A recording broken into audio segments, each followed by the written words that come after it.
छत्रपती शिवाजी महाराज हे नाव ऐकताच आपल्या डोळ्यासमोर उभे राहते ते म्हणजे पराक्रम, शौर्य आणि अन्यायाविरुद्ध वाघासारखा उभा असणारा राजा. आज आपण छत्रपती शिवाजी महाराजांचे जे काही फोटोज किंवा चित्रे बघू शकतो ते कोणामुळे माहितीये का? चला तर मग जाणून घेऊयात. जवळपास 100 वर्षांपूर्वी लोकांना महाराजांचा इतिहास तर माहित होता, पण महाराज नेमके कसे दिसायचे, त्यांचा पेहराव काय याबद्दल अनेकांना माहितीच नव्हती.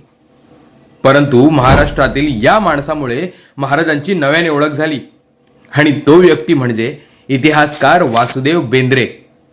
1919 मध्ये वासी बेंद्रे जेव्हा शिक्षणासाठी ब्रिटिश म्युझियममध्ये गेले होते तेव्हा त्यांच्या हाती डच गव्हर्नर वेलिंग्टन लिखित एक पुस्तक लागले आणि या पुस्तकातच त्यांनी महाराजांना पहिल्यांदा बघितले.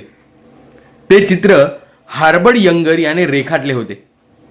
पुढे हे चित्र भारतात आणण्यासाठी अनेक प्रयत्न होऊ लागले. अखेर 14 वर्षांनंतर महाराजांचे हे चित्र भारतात आणण्यास वासी बेंद्रे यांना यश आले. पुढे कोल्हापूरमधील चित्रकार गोपाळ कांबळे यांनी आपल्या शैलीतून छत्रपती शिवाजी महाराज घराघरात पोहोचवले. त्यांच्या या चित्रांना शासनाकडून मान्यता देखील देण्यात आली.